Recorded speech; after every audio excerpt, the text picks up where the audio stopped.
Eu já tinha recomendado para vocês, em outras ocasiões, que vocês usassem esse gerador de engrenagem chamado geargenerator.com. Então, basta que você clique nele aí, ele te apresenta essas três engrenagens logo de cara.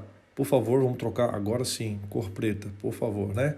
Então, por exemplo, vou pedir para ele parar aqui a nossa simulação. E aí, quando você clica nas engrenagens, você pode removê-las. Tinham 4 engrenagens aqui. Eu já mostrei isso anteriormente, mas o que eu quero chamar a atenção de vocês é em relação, por exemplo, às propriedades básicas dessas engrenagens, não é? Qual a diferença que a gente tem, por exemplo, do ângulo de pressão. Então, por exemplo, essa engrenagem está com um ângulo de pressão de 27 graus. Se eu, por exemplo, aumentar o número de dentes, aqui só para vocês terem uma noção, para ficar maior, e aí eu tenho um ângulo de pressão de 27. Então eu vou diminuir o máximo que o programa permitir, o máximo que ele permite é 12. E progressivamente eu vou aumentar no ângulo de pressão para que vocês possam ver o que vai acontecer com o perfil do dente. E aí você entende as diferenças decorrentes da alteração do ângulo de pressão. Isso tem uma série de implicações que a gente vai conversar mais para frente. Então vamos voltar para a nossa apresentação. Eu havia dito que eu ia apresentar para vocês o círculo de Dedendo, e é esse aqui.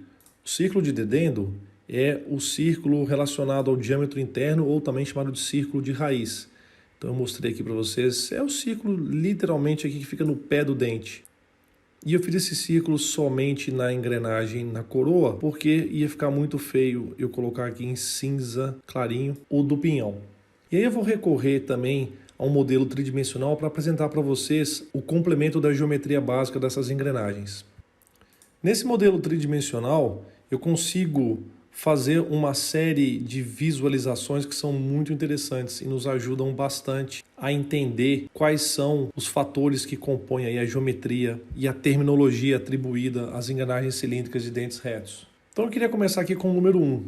Número 1 é a altura do dente. Você vai perceber que ele começa na circunferência de Dedendo, que é essa circunferência roxa mais inferior que eu estou te mostrando aqui. O número 2, a gente tem a altura de trabalho, porque aqui no número 8 vocês vão perceber que existe uma folga entre os dentes, ou seja, o dente que entrar aqui, ele não vai tocar o fundo da engrenagem. Então essa folga ela é descontada para determinar a altura de trabalho. O número 4 que está mostrado aqui para vocês, ele é a altura de Dedendo, porque é a altura entre a circunferência de Dedendo e o diâmetro primitivo. Por sua vez, o número 3 é a altura do adendo. O diâmetro de adendo é esse diâmetro externo, é o que passa na altura mais extrema do dente. Então a gente tem o diâmetro de Dedendo e o diâmetro de adendo. Se eu clicar aqui e te mostrar o número 5 é a espessura do dente. O número 7 é o vão entre os dentes. E o número 6 é uma somatória do 5 com o 7. O número 6 é chamado de passo circular. Ele é o comprimento do arco correspondente à distância entre dois pontos equivalentes em dentes adjacentes. Então é a distância entre esse ponto nesse dente e esse ponto nesse dente, medido na circunferência primitiva. Aqui no pé do dente a gente vai encontrar um filete, né? Um raio de arredondamento no pé do dente, esse é o número 9. O número 10 eu já mostrei para vocês, é o círculo de Dedendo. Por sua vez, o número 11 é o círculo de folga, ou seja, o diâmetro da folga. O número 12 é o diâmetro primitivo. O número 13 eu já falei para vocês que é o diâmetro do adendo. O 14 é a largura da face do dente. O 15 é o topo do dente. O 16 é a face do dente. O 17 é o flanco do dente.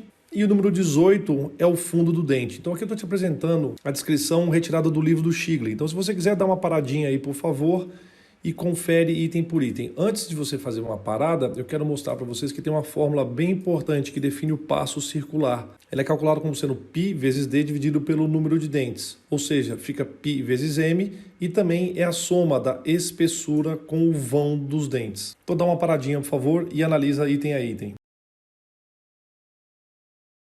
Aqui eu também estou te mostrando a mesma representação tirada do Shigley, só que aplicada a uma roda com engrenamento interno e um pinhão. Daí o que acontece? Para engrenagens que são padronizadas, sem correção de perfil, a gente pode analisar aqui os principais diâmetros. A gente tem o diâmetro de base, temos o diâmetro do dedendo, o diâmetro do adendo e o diâmetro primitivo.